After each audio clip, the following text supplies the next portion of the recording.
August 8th, 2025. A day that shook Angola and sent shockwaves across Africa. A 24-hour ultimatum.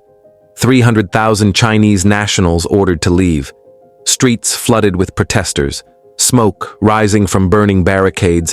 Chants of resistance echoing across Luanda.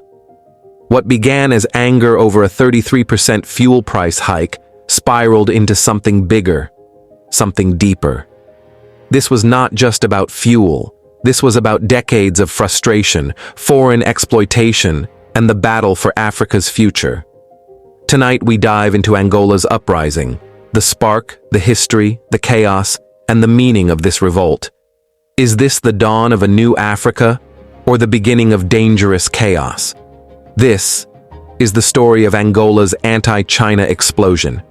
It started, as revolutions often do, with a price hike. On the morning of August 6th, 2025, Angolans woke up to shocking news. Fuel prices had jumped by 33%. For a country where most families already live paycheck to paycheck, this was more than a pinch. It was survival being taken away. Within hours, frustrations poured into the streets. Taxi drivers abandoned their vehicles. Youth groups mobilized online. Mothers and fathers stormed filling stations, clashing with police. But here is the truth. This anger did not come from nowhere. It had been boiling for years. Angola, rich in oil and minerals, remains one of the most unequal countries in Africa. Billions of dollars flow out of its soil every year, but millions of citizens still live in poverty. Who was blamed? The foreign powers who came, took, and left scars. And at the center of this storm stood one giant: China. For decades, China had been Angola's biggest trading partner, building roads, railways, and skyscrapers in exchange for oil and minerals. But many Angolans saw this as modern-day colonialism. They worked hard, but the big contracts went to Chinese companies. The profits went abroad. The jobs went to imported Chinese labor. So when fuel prices spiked, protesters did not just see an economic issue. They saw a symbol. They pointed their fingers at Chinese businesses, Chinese minds, and Chinese influence as the face of their suffering. And thus, the spark became a wildfire. To understand why the protests turned against China, we must rewind. After Angola's bloody civil war ended in 2002, the country was in ruins. Roads were destroyed, cities were shattered. Angola needed partners to rebuild. The West, led by the IMF and World Bank, offered loans with strict conditions. But China stepped in with a different deal. No political lectures, just cash and construction. Billions flowed in. Highways appeared. Hospitals and airports rose. To many leaders, China looked like a savior. But the fine print told a different story. These were not gifts. They were loans tied to Angola's oil. China would build infrastructure, but in exchange, Angola had to ship millions of barrels of crude. Soon, Angola became China's top oil supplier in Africa. Chinese workers and companies flooded in, more than 300,000 nationals by 2025. They opened businesses, controlled construction, and dominated mining. For elites, this was progress. But for ordinary Angolans, resentment grew. They saw Chinese shops undercutting local traders. They saw mines guarded by foreigners. They saw wealth leaving their soil while poverty remained. A marriage of convenience had turned into a tale of exploitation. And when hardship struck, anger had a face. That is why the August protests did not just target the government. They directly targeted Chinese businesses, smashing shops, burning trucks, and chanting, "Africa is not for sale." China, once welcomed as a friend, was now painted as a colonizer. August 8th, 2025. The day of rage. From dawn, the streets of Luanda were on fire. Protesters clashed with police outside fuel depots. In Huambo and Benguela, Chinese-owned factories were stormed. In mining towns, trucks carrying copper and diamonds were blocked. For many, this was not just a protest. It was an uprising. The chants were clear. Out with the Chinese! Angola for Angolans!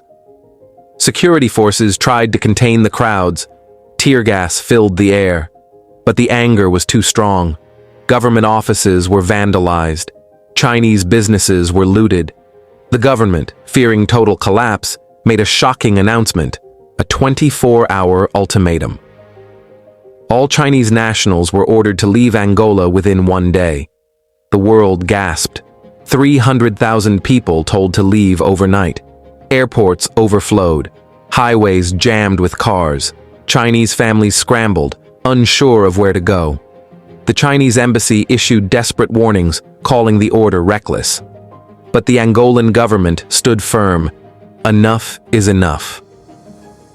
This was no longer just about fuel. This was a message that Angola would not be exploited. But the price of this defiance was chaos. In 24 hours, Angola changed forever. Airports were scenes of panic. Families clutched bags. Charter planes from Beijing arrived to evacuate thousands. Those who could not fly turned to roads, fleeing toward Namibia, Zambia, and Congo. It was one of the largest forced expulsions of foreigners in modern African history. The economic shock was immediate. Construction sites went silent. Mines shut down. Supermarkets closed. The business lifeline of Angola froze overnight. But for many protesters, this was victory. They celebrated in the streets, waving flags and chanting, "Africa is free." Yet, for others, fear lingered. Could Angola survive without Chinese investment? Would jobs vanish? Would the economy collapse? For China, this was humiliation.